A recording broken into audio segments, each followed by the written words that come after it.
அமாவாசை தினத்துல ஒரு துர்சக்தி, தீய சக்தி இல்ல திருஷ்டி இதெல்லாம் இல்லாம இருக்கிறதுக்கு என்ன மாதிரியான சாம்பிராணியை பயன்படுத்தணும்? இந்த சாம்பிராணியினுடைய தன்மை அந்த இல்லத்துல இருக்கக்கூடிய தீய சக்தி, அபிச்சார தோஷம், அது மட்டும் இல்லாம எதிர்மறை எண்ணங்களை, அப்படிப்பட்ட ஒரு தன்மையில பாத்தீங்க அப்படின்னா நம்ம இல்லத்துல அமாவாசை அன்னைக்கு அப்படின்னு சொல்லி செய்து பார்க்க ஒரு தடவை செய்யும் போதே உங்களுக்கு பயங்கர வித்தியாசம் தெரியும். ரொம்ப சந்தோஷமா இருக்கும். ஐயோ அடுத்து எப்போ செய்யலான்ற மாதிரி ஒரு எண்ணம் இருக்கும். ஒவ்வொரு அமாவாசைக்கும் இதை மாதிரி செய்யுங்க. கண்டிப்பாக அபிச்சார தோஷத்துல இருந்து வெளியே வர முடியும். அனைவருக்கும் வணக்கம். வருகின்ற ஏப்ரல் மாதம் 30ஆம் தேதி நம்மளுடைய தான் தோன்றி சாய்பாபா ஆலயம் புவனேஸ்வரி கஷேத்திரத்துல வெகு விமர்சையா சண்டி யாகம் 2 வருட பூர்த்தி விழா நடக்க இருக்கு. நீங்க எல்லாருமே நேரடியா வந்து இந்த விழால கலந்துக்கோங்க. அம்பாளுக்கு, புவனேஸ்வரி தாயாருக்கு யாம் இருக்கும் இடத்தில் செல்வம் கொழிக்கும் அப்படின்னு சொல்லக்கூடிய அந்த அம்பாளுக்கு நம்மளுடைய கரங்களாலேயே பூ கூட எடுத்துட்டு வந்து வண்ண மலர்களால நாம அபிஷேகம் பண்ணலாம். இது ஒரு அரிய வாய்ப்பு. நமக்கு இருக்கக்கூடிய எல்லா கடன், கஷ்டம், துன்பம், துயரம் எல்லாமே நீங்கக்கூடிய அற்புதமான நல்ல நாள் இது. அன்றைய தினம் அக்ஷய திருதி. ஸோ செல்வ வளம் பெருகணும் அப்படின்னு நினைக்கக்கூடிய யாராக இருந்தாலும், நம்ம நகை வாங்குறோம், நகை சேர்க்கிறோம், அதெல்லாம் அடுத்தபட்சங்க. அம்பாளுக்கு அந்த அக்ஷய திருதி நல்ல நாள்ல நம்ம கையால பூவால அபிஷேகம் பண்ணும் பொழுது அந்த தாயார் நமக்கு பொன்னால அபிஷேகம் பண்ணுவாங்க. இந்த அரிய வாய்ப்பை தவற விட்டுறாதீங்க. எல்லாருமே வாங்க. நானும் அந்த நிகழ்ச்சிக்கு வருவேன். உங்களை நேர்ல பார்க்குறேன். நன்றி. அருள்வாக்கம்மா நேயர்கள் அனைவருக்கும் அன்பான வணக்கங்கள். இன்னைக்கு நம்ம யாரை சந்திக்க வந்திருக்கோம் அப்படின்னு பாத்தீங்கன்னா, அருள்வாக்கம்மா அப்படின்னு மக்களால் அழைக்கக்கூடிய காளி மாதாஜி அம்மா அவர்களை தான் சந்திக்க வந்திருக்கோம். வணக்கம்மா. வணக்கம்மா. அம்மா, நிறைய நல்ல பதிவுகள் கொடுத்துட்டு வரீங்க. அந்த வகையில இன்னைக்கான டாபிக் வந்து, இப்போ நம்ம சாம்பிராணி யூஸ்வலா வெள்ளி செவ்வாய் வீடுகளில் போடுறது வழக்கம் இல்லையா? அது வந்து ஜென்ரலான சாம்பிராணி. அப்படி இல்லாம அமாவாசை தினத்துல ஒரு துர்சக்தி, தீய சக்தி இல்ல திருஷ்டி இதெல்லாம் இல்லாம இருக்கிறதுக்கு என்ன மாதிரியான சாம்பிராணியை பயன்படுத்தணும் இல்லங்கள்ல? அனைவரும் சர்வகடாட்சம் பெறுக. தான் தோன்றி ருத்ர ஸ்ரீ ஷீரடி சாய்பாபா புவனேஸ்வரி கஷேத்திரத்துல இருந்து இந்த பதிவு உங்களுக்காக. அதாவது தீய சக்திகள், எதிர்மறை எண்ணங்கள், அது மட்டும் இல்லாம எப்படிப்பட்ட துஷ்ட சக்தி கிட்ட இருந்து காப்பாற்றக்கூடிய ஒரு தன்மை பல மூலிகைகளுக்கு உண்டு. அப்படி சித்தர்கள் முறையில் உள்ள ஒரு பரிகார முறையாகவும் சாம்பிராணியை தான் பார்க்க போகிறோம். இந்த சாம்பிராணியினுடைய தன்மை அந்த இல்லத்தில் இருக்கக்கூடிய தீய சக்தி, அபிச்சார தோஷம், அது மட்டும் இல்லாமல் எதிர்மறை எண்ணங்களை போக்கக்கூடியது. எப்போவுமே ஒரு விஷயம், அமாவாசைக்கு ஒரு சிறப்பு உண்டு. ஏன்னா கரிநாள். இந்த கரிநாளில் என்ன சிறப்பு அப்படின்னா, ஒன்று பாசிட்டிவாக எடுத்துக்கலாம், இன்னொன்று நெகட்டிவாக எடுத்துக்கலாம். பாசிட்டிவ் ஆனும்போது இந்த மாதிரி நாட்களில் நம்ம ரொம்ப சிரத்தையாக பூஜை புனஸ்காரங்கள் செய்யும்போது அது நமக்கு நல்ல ஒரு மாற்றத்தை கொடுக்கும். அதே மாதிரி நெகட்டிவ்னா கூடியது, அபிச்சார தோஷம் இருக்கக்கூடிய இடத்துல தீய சக்தியால் பாதிக்கப்பட்டவங்களுக்கு இந்த அமாவாசை அன்னைக்கு ரொம்ப உக்கிரகமாக இருக்கும். சில பேர் அமாவாசை வந்தாலே பயப்படுவாங்க. முன்னாடி ஒரு 2 நாளைக்கு முன்னாடியே பயப்படுவாங்க. என்ன பயப்படுவாங்கன்னா, ஐயோ அமாவாசை வருது, என்ன ஆகுமோ தெரியல, என் பொண்ணு வந்து அன்னைக்கு ரொம்ப பிரச்சனை பண்ணிடுவா, என் பையன் வந்து கையில் கிடைக்கிறதெல்லாம் உடச்சிடுவான், எங்கள் வீட்டுக்காரர் வந்து நார்மலாகவே இருக்க மாட்டார், எனக்கு அமாவாசை ஆனால் உடம்பு முடியாமல் போயிடும், இப்படி சொல்கிறத நீங்கள் கேட்டிருப்பீங்க. இந்த அமாவாசைக்கு மட்டும்தான் பார்த்தீங்க அப்படின்னா இதனுடைய ஆதிக்கம் அதிகமாக இருக்கும். அதே மாதிரி அமாவாசை தினத்தில் கடல் அலைகள் ரொம்ப வேகமாக இருக்கும். அன்னைக்கு வந்து ஒரு சாதாரண நிலையில் இருக்காது, ஆக்ரோஷமாக இருக்கும் அதனுடைய தன்மை. அப்படிப்பட்ட ஒரு தன்மையில் பார்த்தீங்க அப்படின்னா நம்ம இல்லத்தில் அமாவாசை அன்னைக்கு அப்படின்னு சொல்லும்போது எத்தனையோ சாம்பிராணிகள் வந்து நம்ம போடுறோம். சாம்பிராணிகள் இல்லாது இல்லை. நம்ம இடத்துல கூட பார்த்தீங்கன்னா 108 மூலிகை சாம்பிராணி எல்லாம் கூட நம்ம ஆலயத்தில் தொடர்ந்து போட்டுக்கிட்டு இருப்போம், ஒரு நாள் தவறாமல்.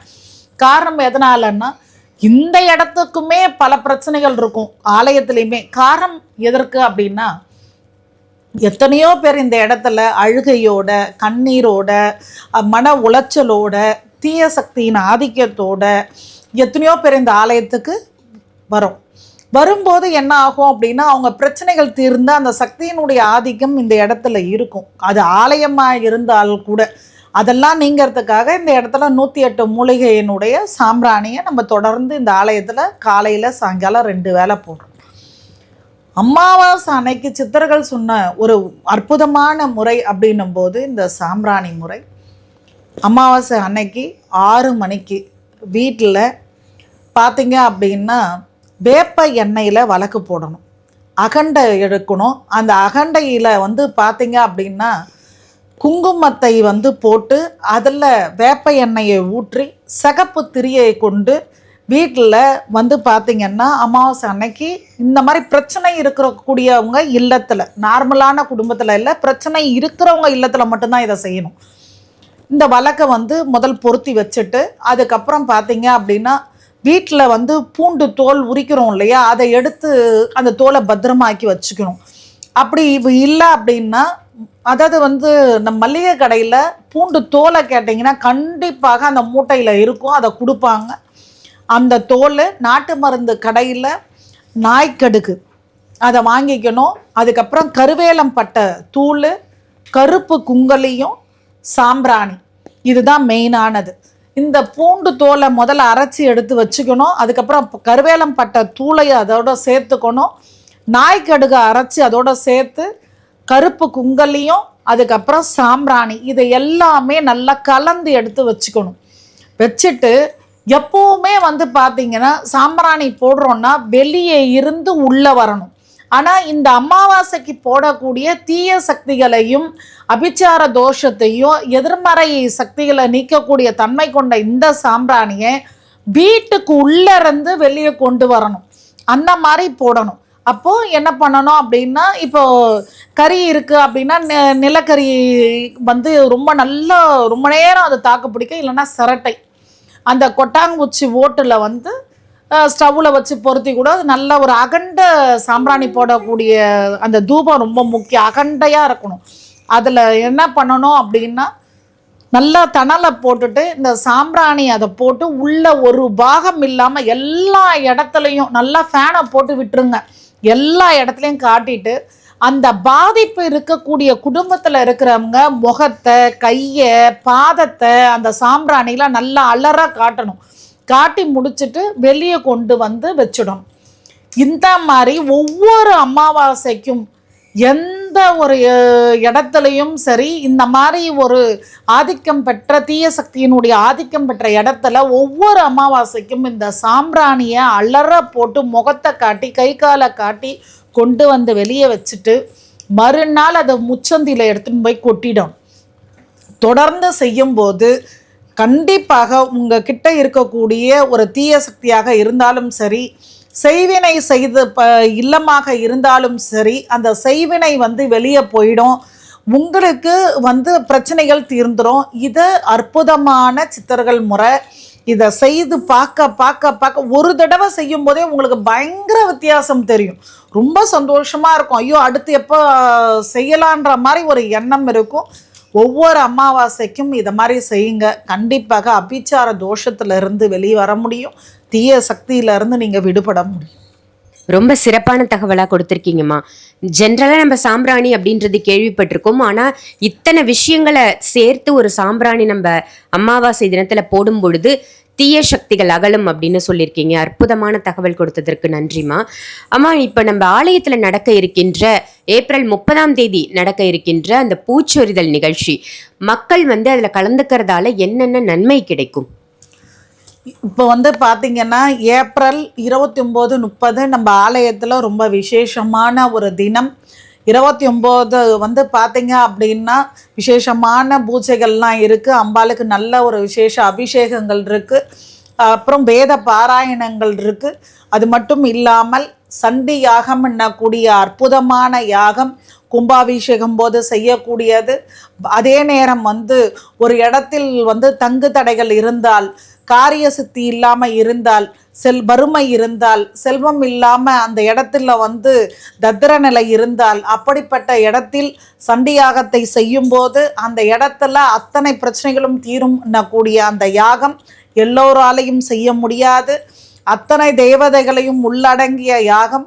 700 ஸ்லோகங்கள், 13 அத்தியாயம், தேவி மகாத்மியம் என்னக்கூடிய அற்புதமான அந்த நூலை கொண்டு செய்யக்கூடிய யாகம், 13 பூர்ணாகதியும் ஒரு மகா பூர்ணாகதியும் செய்யக்கூடிய யாகம்.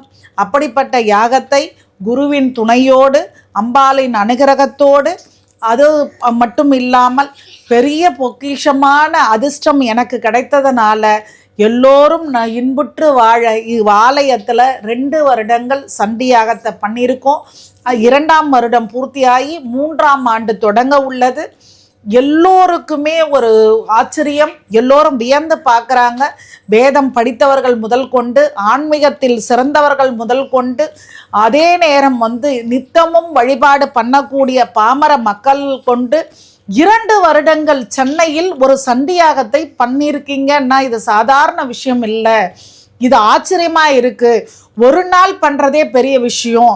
5½ நாள் அப்படின்னக்கூடிய 108 மணி நேரம்ன்றது ஒரு பெரிய ஒரு விஷயம். ஆனால் 2 வருடங்கள் ஒரு சண்டியாகத்தை பண்ணி 3ஆம் ஆண்டு தொடங்க போதா? இது சாதாரண விஷயம் இல்லையே. எவ்வளோ பெரிய விஷயத்த ஒரு சர்வசாதாரணமாக பண்ணியிருக்கீங்க அப்படி வியந்து என்கிட்ட பேசுகிறாங்க. இது எப்படி அப்படின்னா, முற்பிறவியில் செய்த புண்ணியம், தாய் தகப்பனுடைய அந்த பாக்கியம், அதாவது எங்கள் அப்பா அம்மா பண்ண புண்ணியத்தின் பலனாக இப்பிறவியை நான் எடுத்தது. அது மட்டும் இல்லாமல் அம்பாளுடைய அனுகிரகத்தினால எனக்கு குரு அமைந்தது. 10 குருமார்களுடைய அனுகிரகத்தினால ரிஷிகள் முறையில், சித்தர்கள் மார்க்கத்தில் நான் வாழ்ந்துட்டுருக்க வாழ்க்கையில் அம்பாள் கொடுத்த ஒரு அனுகிரகம், அவள் போட்ட பிச்சை தான். 2 வருடங்கள் என்னால் அப்படின்றத விட அவள் அருளை கொண்டு அவள் துணையோடு இந்த 2 வருட யாகத்தை நம்ம பண்ணியிருக்கிறோம். அது மட்டும் இல்லாமல் 3ஆம் ஆண்டு தொடங்க போகுது. 3ஆம் ஆண்டு பூர்த்தி அன்னைக்கு சரசர சண்டின்னக்கூடிய மகா யாகத்தை நம்ம பண்ண போகிறோம். சாதாரண விஷயம் கிடையாது. அது மட்டும் இல்லாமல் எனக்கு தன்னம்பிக்கையும் தைரியத்தையும் கொடுத்து உழைப்பால் மட்டுமே நான் இந்த விஷயத்தை பண்ணிகிட்டு இருக்கிறேன்.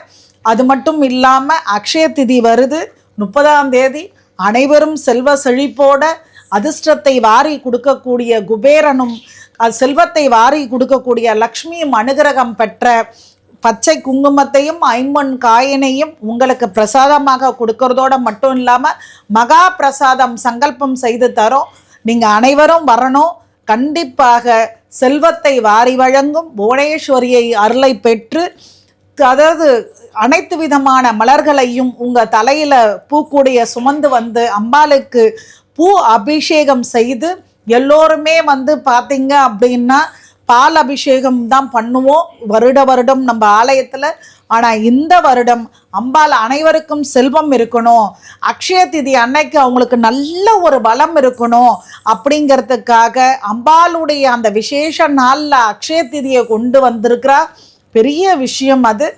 இது ஒரு எல்லோருக்குமே ஒரு அதிர்ஷ்டம் தரக்கூடியது. பாக்கியம் உள்ளவங்க அனைவரும் பாக்கியம் உள்ளவங்க தான். அனைவரும் அம்பாளுடைய அனுகிரகம் பெற்றவங்க தான். இந்த காணொளியை பார்க்கக்கூடிய யாராக இருந்தாலும் வாழ்க்கையில் பணம்ங்கிறது ரொம்ப முக்கியம். அதுக்கடுத்தது அதிர்ஷ்டம்ங்கிறது ரொம்ப முக்கியம். அந்த பணத்தையும் அதிர்ஷ்டத்தையும் பெறணுன்றதுக்காக நீங்கள் அனைவரும் இங்கே வரணும். அம்பாளுக்கு உங்கள் திருக்கரங்களால் புஷ்பத்தினால் அபிஷேகம் செய்யணும். மகா பிரசாதத்தையும் அதே நேரம் செல்வத்தை வாரி வழங்கக்கூடிய குபேரனும் லக்ஷ்மியும் சேர்ந்த அந்த அனுகிரகத்தை பெற்ற பச்சை குங்குமத்தையும் அந்த 5 காயினும் உங்ககிட்ட கிடைக்கணும். கண்டிப்பாக நீங்கள் அனைவரும் வாங்க. என்னுடைய ஒரு சந்தோஷம்ன்றது என் குழந்தைங்களோட சேர்ந்து நான் பண்ணக்கூடிய பூஜை தான். நீங்கெல்லாம் சந்தோஷமாக இருக்கிறத பார்க்கக்கூடிய தருணம் தான் என் வாழ்க்கையில் எனக்கு கிடைச்ச பல கோடிக்கு உண்டான சொத்துகள் என்கிட்ட இருக்குது. அப்படின்னா நான் அந்த ஒரு தருணம் சந்தோஷப்படுவேனா? கண்டிப்பாக கிடையாது. நீங்கள் கோடியாய் சேர்ந்து என்னோட அம்பாளுக்கு செய்யக்கூடிய பூஜை புனஸ்காரங்களில் கிடைக்கக்கூடிய சந்தோஷம்தான் பல கோடிக்கு எனக்கு உள்ள சொத்துக்களுக்கு சமம். நீங்கள் அனைவரும் வரணும். கண்டிப்பாக உங்கள் இல்லத்தில் செல்வம் செழிக்கணும். அனுகிரகம் அம்பாள்து பரிபூர்ணமாக கிடைக்கணும். கண்டிப்பாக நீங்கள் வருவீங்கன்னு எதிர்பார்க்குறேன். கோலாகலமான அன்னதானமும் கோலாகலமான அந்த விசேஷத்தையும் வேதங்கள் ஓத நீங்கள்லாம் சந்தோஷமாக இருக்கக்கூடிய தருணம் இந்த 30ஆம் தேதி. சிறப்புமா, ரொம்ப ரொம்ப அருமையான தகவலா கொடுத்தீங்க. நிச்சயமாக பொதுமக்கள் திரளாக வந்திருந்து இந்த விழாவை சிறப்பிக்கணும். அவங்களுக்கும் பலவிதமான புண்ணிய பலன்கள் கிடைக்கும் இதுல கலந்துக்கிறதால. ரொம்ப மகிழ்ச்சியான செய்தி கொடுத்திருக்கீங்கம்மா. நன்றி. ஜெய் சாய்ராம்.